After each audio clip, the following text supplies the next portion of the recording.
Lihat hati kita atau lihat badan kita? Mulai bangun tidur, ngapunten nggih. Ini kalau bahasanya agak kasar, ngiler mboten. Ya kan, dilihat. Pertama kali gitu. Kemudian ingetannya langsung, ingetannya kan pengen ke kamar mandi. Ingetannya pada zahir tubuh. Tapi yang ingat sama hati jarang. Orang yang ingat sama hati bangun tidur pasti langsung syukur beneran kepada Allah. Alhamdulillahilladzi ahyana ba'dama amatana wa ilaihin nusyur. Pasti dia akan ingat sama Allah hatinya. Kalau dia lihat hatinya, akan bersyukur kepada Allah. Kemudian ketika bercermin, yang dilihat apa? Hati atau wajah? Orang yang bercermin lihatnya kebanyakan adalah wajahnya, kotor atau tidak. Padahal Rasul bersabda dalam sebuah hadis, untuk orang yang bercermin baca doa, Allahumma kama hassanta khalqi fahassin khuluqi. Ya Allah, sebagaimana telah Engkau perbaiki bentuk zahirku, maka perbaikilah khuluqi, bentuk batinku. Minta diperbaiki bentuk batinnya, yaitu hatinya. Nah, cuman sayang, orang-orang yang mengenal hati ini dibanding yang enggak kenal hati sedikit. Yang banyak orang tidak kenal hati. Yang banyak orang bahkan tidak punya hati. Padahal hati itulah lentera hidup ini. Cahaya hidup adalah hati. Makanya dikatakan di awal kitab Riyadhus Shalihin, tadzkiratan liul qulubi wal absar. Allah membolak-balikkan siang dan malam, malam dan siang. Itu sebagai pelajaran, sebagai sesuatu yang bisa menjadi bahan perenungan. Buat siapa? Orang-orang yang punya hati dan punya mata hati. Jadi kalau yang enggak punya hati, hari berganti hari, siang berganti malam, malam berganti siang, sama saja. Tapi buat orang yang punya hati, pergantian siang dan malam itu mengandung banyak pelajaran. Banyak orang yang tidak belajar dari apa yang terjadi kemarin atau yang terjadi tadi. Tapi kalau orang yang punya hati, mereka betul-betul tiap detik itu dipelajari apa yang terdapat di dalamnya dan apa hikmah Allah yang ada di sana. Wa tafsiratan lidzawil albabi wal i'tibar. Dan pergantian siang dan malam, malam dan siang itu akan menjadi suatu bahan pencerahan untuk orang-orang yang punya pikiran yang jernih, hati yang bersih, dan orang-orang yang suka merenung. Nah, wal i'tibar. Orang yang suka merenung ini pahalanya kira-kira bagaimana? Saya akan menjelaskan sedikit tentang keutamaan merenung. Kadang kita ngeremehkan merenung.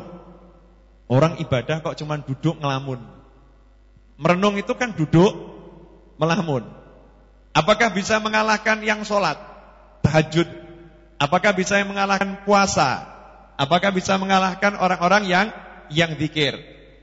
Tidak sedikit orang zikir tapi lupa dalam zikirnya. Aneh enggak? Zikir itu artinya apa?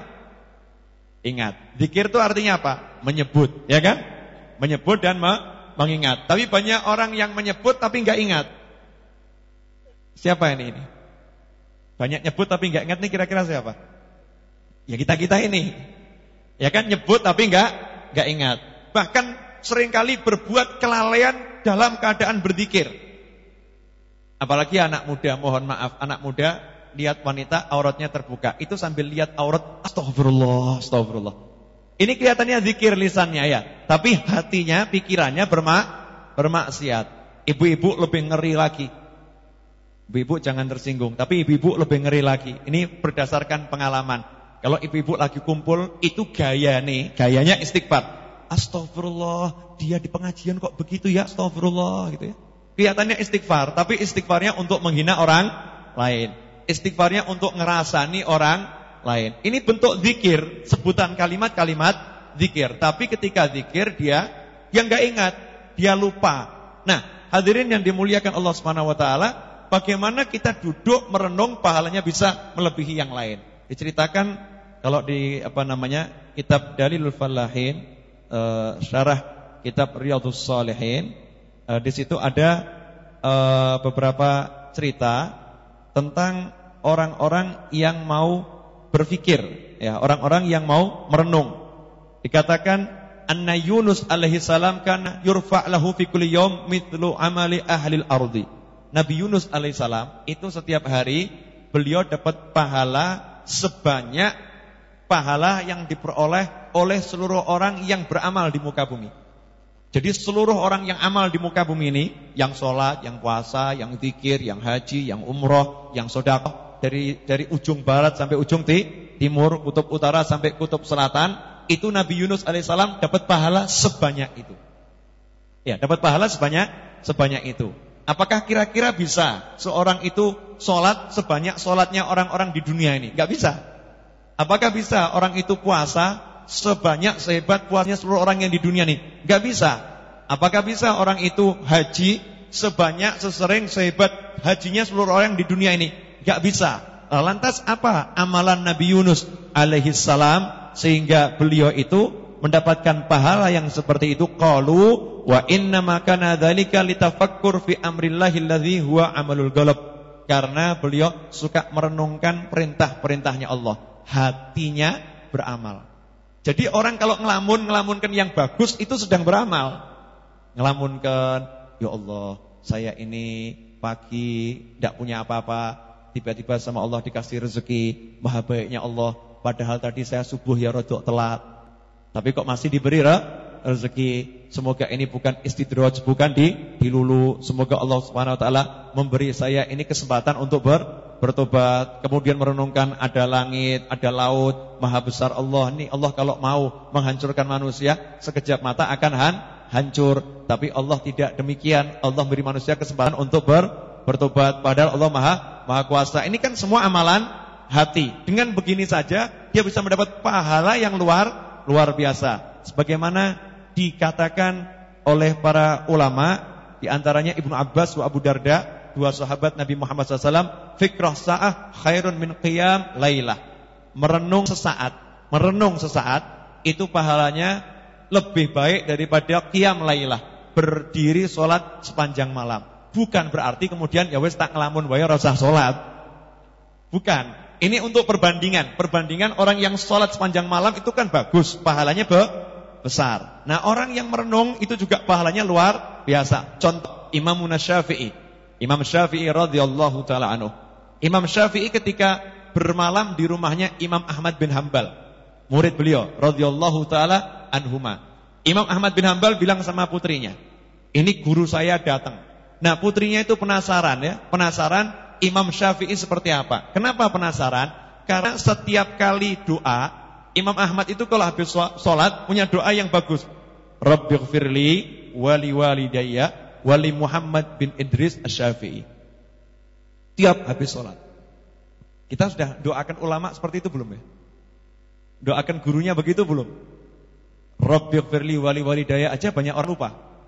Nah, ini habis sholat Rabbighfirli wali walidayya wali Muhammad bin Idris Asy-Syafi'i. Ya Allah, ampuni aku, ampuni kedua orang tuaku, dan ampuni Muhammad bin Idris, yaitu Imam Syafi'i. Setiap habis sholat.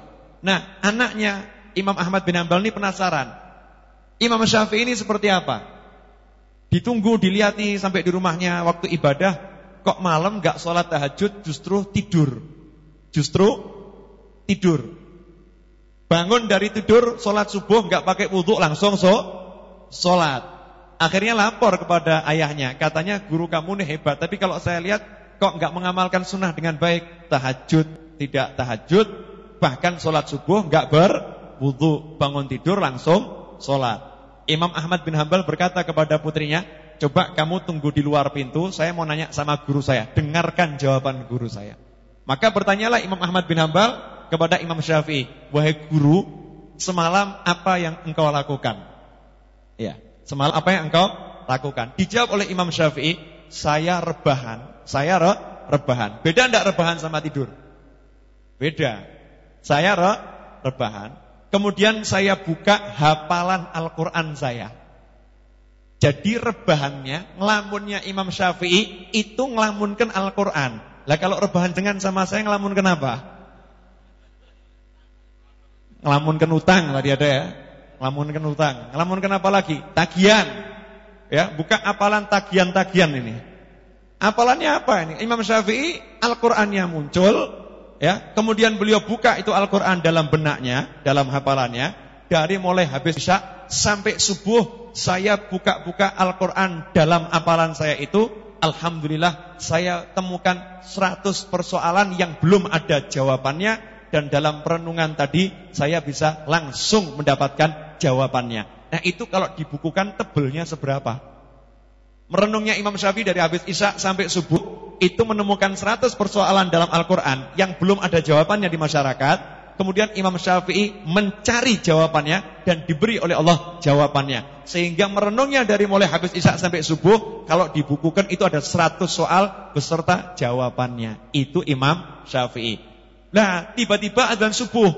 Jadi habis nih waktunya, saya harus segera sholat. Maka saya bangun kemudian sholat. Nah, anaknya dengarkan manduk-manduk. Si ayah kemudian ngomong sama anaknya, dengarkan putriku, coba lihat. Guru saya semalam tuh gak tidur. Buka hafalan Al-Quran, merenung apa maknanya, apa maksudnya, tadabbur terhadap Al-Quran. Makanya bangun langsung sholat karena tidak tidur. Kalau rebahan tidak membatalkan wudu. Kalau kita nih lain, kita ini kadang sambil berdiri tidur. Ada teman saya itu naik motor gitu ya, naik motor nih teman saya, naik motor kemudian nabrak trotoar. Kenapa? Karena naik motor kemudian tidur. Naik motor tidur, naik mobil tidur tuh masih wajar gitu ya, mobil roda 4. Kalau naik motor tidur ini kan luar biasa. Naik motor tidur nabrak trotoar. Nah, ini kita ini duduknya dalam posisi itu tidur, apalagi rebahannya bablas tidur. Jadi jangan disamakan dengan orang-orang yang soleh. Ini contoh merenung, Contoh lagi, merenung sesaat lebih utama daripada sholat sepanjang malam yang dilakukan oleh Imam Ibnu Hajar. Imam Ibnu Hajar itu dulu belajar gak pinter-pinter. Setiap belajar gak pinter-pinter. Belajar gak pinter-pinter. Akhirnya nawaitu keluar dari sekolah. Udah, saya gak mau sekolah lagi. Mutung. Patah semangat. Waktu jalan pulang, lihat ada sumur. Ada sumur. Nah, di sumur itu ada tali timba beserta talinya. Imam Ahmad kemudian melihat ada anak kecil lagi nimbo gitu kan. Kemudian beliau menghampiri sumur tadi, dia juga nimba. Ketika beliau menimba, beliau melihat sumur tempo dulu, zaman dulu itu enggak pakai kerean di tengah itu enggak pakai, tapi langsung dari pinggir. Dari pinggir diulur nanti ditarik sehingga pinggirnya sumur yang dari batu itu berlobang. Ya kan, berlobang karena gesekan tali yang terus menerus. Karena gesekan tadi terus menerus. Maka Imam Ibnu Hajar berkata, lah wong batu saja kegesek tali terus menerus, lama-lama jadi lobang. Lah sebodoh-bodohnya saya, mosok ditetesi ilmu terus kok gak paham, ya gak mungkin. Berarti saya yang kurang semangat. Ini merenung namanya. Ya, ini namanya merenung. Hasilnya apa? Beliau langsung kembali belajar, jadilah Ibnu Hajar. Dalam cerita yang lain, beliau melihat air yang menetes di sebuah batu. Tetesan di batu karang itu ya, netes terus. Dilihat batunya dekok gitu ya. Batunya dekok. Nah, beliau heran, masa saya bisa kalah otak saya sama tetesan air. Oh, air yang lembut saja bisa membuat batu itu berlobang. Masa otak saya kalah ya dengan air terhadap batu. Akhirnya beliau belajar jadi ulama besar. Dan jenengan juga merenunglah. Merenung baik untuk hidup urusan duniawi dan hidup urusan ukhrawi.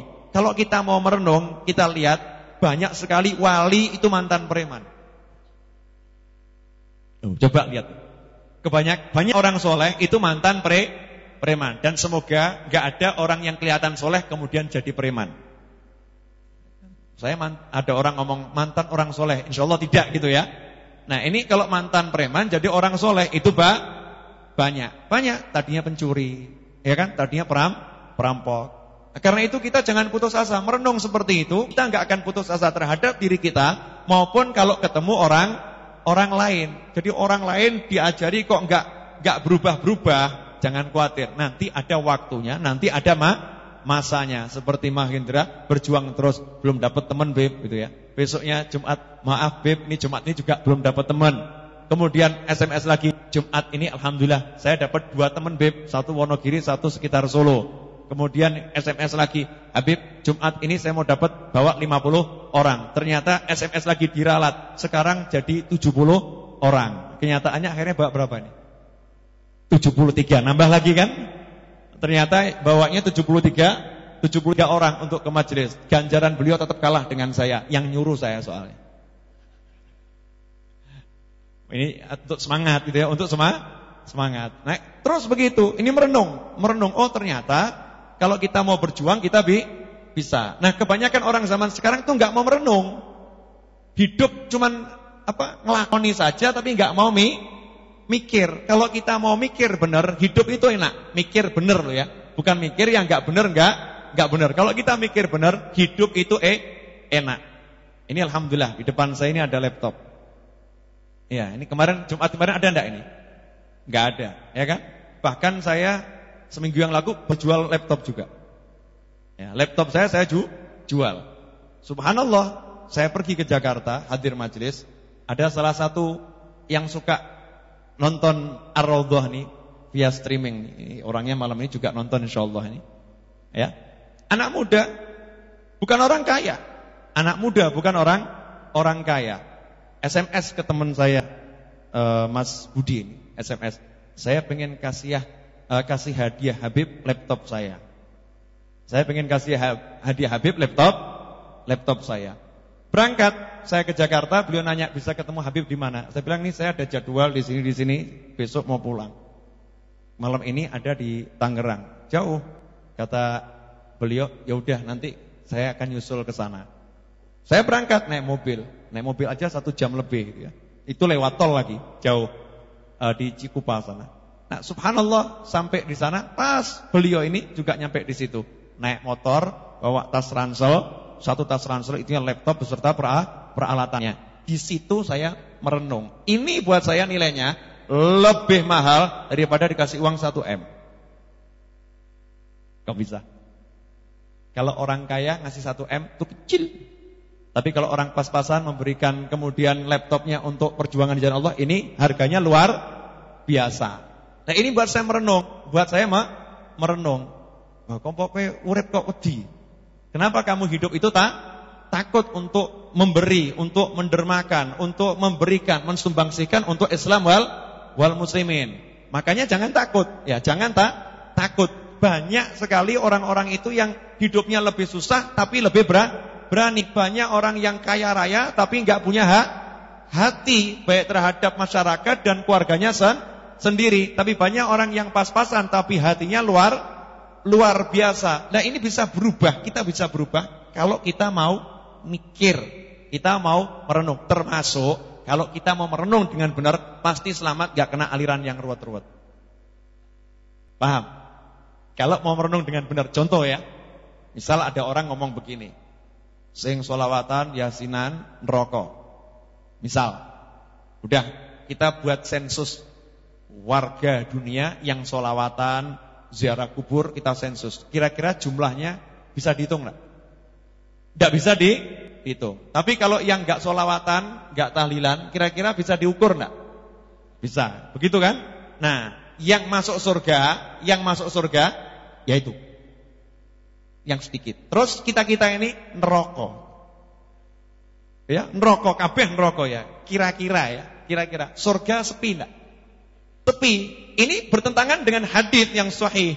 Dalam hadis yang sahih disebutkan manusia yang terakhir keluar dari neraka disuruh sama Allah masuk surga, ngomong, "Pun kebak Gusti. Gusti, surganipun pun kebak." Dia lihat surga itu udah penuh sesak dengan manusia. Jadi kalau masuk surga itu cuma golongan yang kecil, golongan kecil masuk surga, golongan yang gede masuk neraka, itu enggak masuk akal. Makanya kita merenungkan. Terus contoh lagi. Kemarin saya ceramah di Bekasi, ya. Kemudian sebelumnya malamnya saya ceramah di Klego. Ketika di Klego ngobrol dengan para kiai, ya, ngobrol di sana. Saya menyebutkan sebuah ilmu yang saya dapat dari seorang Habib yang udah meninggal di Bogor sana. Habibnya itu kecil tapi lincah gitu ya. Pernah ngomong sama saya, novel. Dalam hadis Rasulullah SAW bersabda, ini coba saya carikan hadisnya sambil kita belajar ya. Semua umatku akan masuk surga.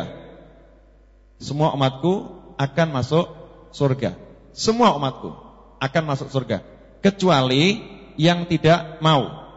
Ya, kecuali yang tidak mau. Semuanya akan masuk surga kecuali yang tidak mau. Kullu ummati tadkhulul jannah yaumal qiyamah illa man aba. Sabda Rasulullah SAW.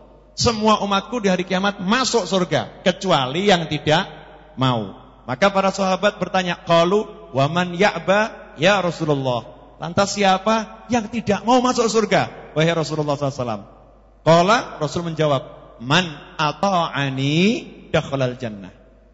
Siapa yang taat kepadaku, dia masuk surga.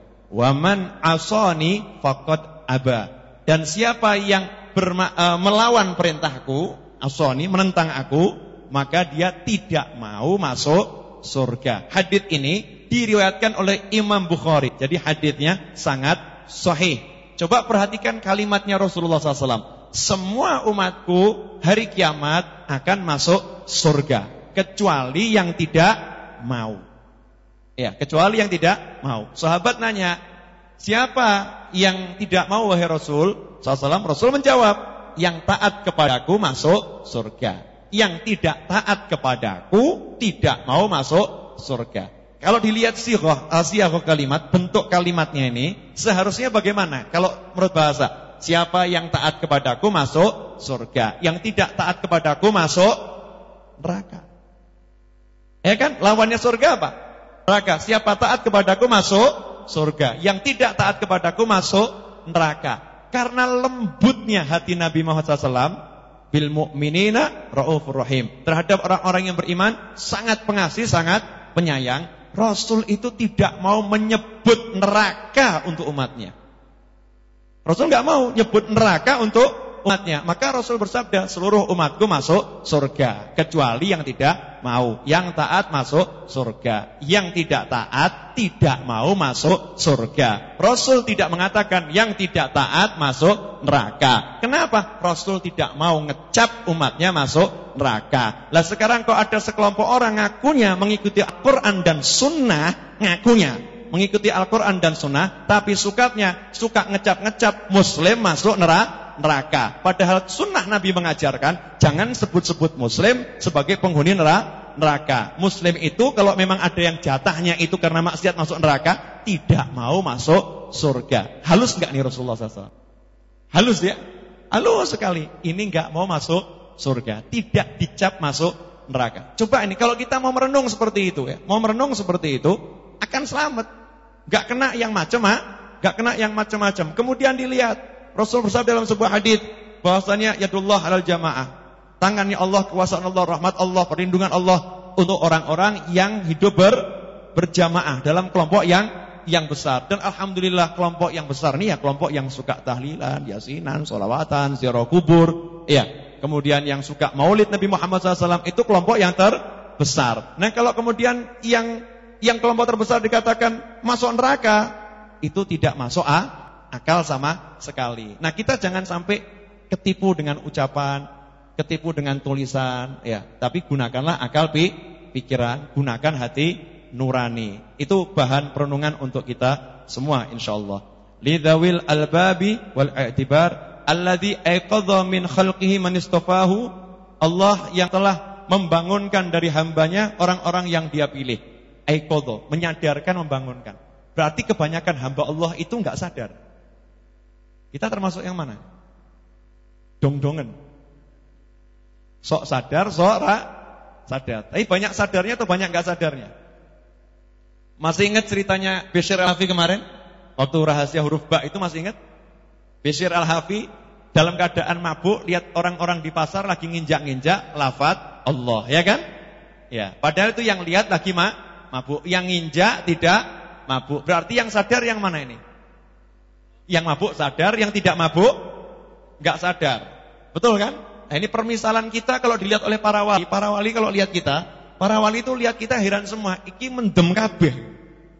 Orang hidup ini pada lagi mabuk enggak sadar. Dilihat oleh para aulia, wassolihin. Orang soleh lihat begitu. Coba saya mau nanya. Kalau misalnya ini bara api, kemudian saya pegang begini, saya ketawa-ketawa. Ini termasuk saya sadar atau ngeladrah? Misalkan handphone ini bara api, kemudian saya pegang sambil ketawa-tawa. Ini kira-kira sadar atau ngeladrah? Enggak sadar kan? Ngeladrah, nekat ya kan? Mungkin dikatakan rodok begini ya. Sudah tahu bara api kok begitu kan? Atau ada orang megang pisau, kemudian dipukul-pukul ke badannya, ditusuk-tusukkan, wah sambil ketawa-ketawa ya. Orang kan mengatakan ini orang gila. Lah itulah keadaan kita setiap hari kalau dilihat oleh aulia wassolihin. Persis seperti itu. Di antaranya, maaf ibu-ibu yang pakai jilbabnya cuman kalau ke pengajian. Maaf ya Bu ya. Kalau pakai jilbabnya cuman ke pengajian, alhamdulillah pengajian sudah pakai jilbab. Tapi astagfirullah, pulang jilbabnya dibuka lagi. Padahal kalau lagi buka jilbab dilihat orang lain, itu setiap jengkal ya yang dilihat oleh yang bukan mahramnya itu dosa, dan dosa itu sama dengan api neraka. Jadi ibu seperti membakar dirinya sendiri sambil ngakak, ketawa. Aslinya ibu bagaimana? Bu, gak berani jawab Pak. Ya, ini ada kan yang begini. Ini kalau ibu. Kalau bapak ya sama saja. Udah tahu haram masih dideleng, kan sama, nggak ada bedanya. Tahu yang haram. Kita ini begitu, tahu haram diterjang. Ya masih demikian. Makanya tadi kita waktu baca sholawat kan doa minta ampun, ya Allah. Udah jelas yang haram kita masih lakukan. Sudah jelas diperintahkan masih kita tinggalkan. Kita minta ampunan kepada Allah. Udah alhamdulillah kalau mesti mau minta ampun. Banyak yang begitu tapi belas gak mau minta ampun, bahkan gak sadar kalau itu salah. Ini salahnya manusia. Ya, seperti dikatakan Imam Ghazali, manusia itu ada satu rajulun yadri, ya, annahu yadri. Orang yang sadar kalau dirinya itu orang pinter. Ya kan, orang pinter, orang yang ngerti, orang pinter. Ini nomor satu nih. Yang kedua, orang yang tidak sadar kalau dirinya itu orang pinter. Kalau yang pertama bagus, sadar dirinya pinter. Ini orang alim, fattabi'u, ikuti dia. Yang kedua, orang yang dia itu tidak sadar kalau dirinya alim. Orang pinter tapi nggak sadar dirinya pinter. Nah, ini orang termasuk lagi lupa dia. Ya, lupa tentang kondisi dirinya. Ingatkan kalau dia itu orang alim, biar dia mau ngajar, biar dia mau dakwah, biar dia mau menyampaikan ilmunya kepada orang lain. Ada satu lagi, orang yang bodoh tahu dirinya bodoh. Ya, orang bodoh tahu dirinya bodoh, dia akan belajar. Ini bagus. Orang bodoh tapi tahu dirinya bodoh, akan belajar. Insya Allah kita masuk yang ini saja. Ojo ngaku orang pinter. Ya, kita ini orang bodoh tapi sadar kalau bodoh, makanya mau belajar. Yang nomor 4, ini yang ngeri. Orang yang bodoh tapi nggak ngerti dirinya bodoh, akhirnya tidak belajar. Saya tambahkan satu lagi, nomor 5. Pemahaman dari nomor 4 ini saya tambahkan nomor 5. Orang bodoh nggak ngerti dirinya bodoh, sok keminter. Nah, ini model begini banyak ini. Ya, orang bodoh nggak ngerti dirinya bodoh tapi sok keminter. Nah, ini yang repot, yang begini banyak di kampung kita. Banyak enggak kira-kira? Banyak. Ya termasuk itu yang bodoh-bodohkan ulama ya model begini. Ya, model-model seperti ini. Nah, orang-orang yang lupa hendaknya diingatkan. Nah, dari hamba Allah yang macam-macam ini ada orang-orang yang disadarkan oleh Allah. Disadarkan oleh Allah. Allah yang menyadarkannya, Allah yang membangunkannya. Jadi Allah yang bekerja. Bangun kamu, disadarkan oleh Allah. Siapa ini? Manistofahu min khalqih. Orang-orang yang dipilih oleh Allah. Judulnya Allah yang milih. Kira-kira kalau Allah yang milih, pilihannya Allah itu tepat enggak tepat? Pasti pas kan? Makanya kalau ada orang yang udah dipilih sama Allah, jangan kebanyakan kita komentari. Jangan kebanyakan kita komentari. Yang udah dikenal nih orang soleh, kenal kewaliannya, jangan kebanyakan kita komentari. Allah udah milih. Jangan dilihat, wah, orang soleh, tapi ki bapaknya dhisik ngono. Jangan komentari seperti itu. Oh, ini orang soleh, ya dikenal orang soleh, tapi ya dhek iki ora duwe murid. Ya, enggak punya murid. Terus ngopo belajar karo dhek? Belajar sama yang lain lagi. Jangan seperti itu. Pokoknya ada orang yang udah dipilih sama Allah, ini orang-orang soleh, jangan lihat latar belakangnya apa. Ini orang soleh, ikuti dia. Ya, ini orang soleh, lindungi dia. Ini orang soleh, ya kita jaga. Jangan sampai kemudian orang soleh ini tidak dekat dengan kita akhirnya ngilang. Banyak orang soleh ngilang sekarang ini. Banyak yang menghilang. Menghilang apa?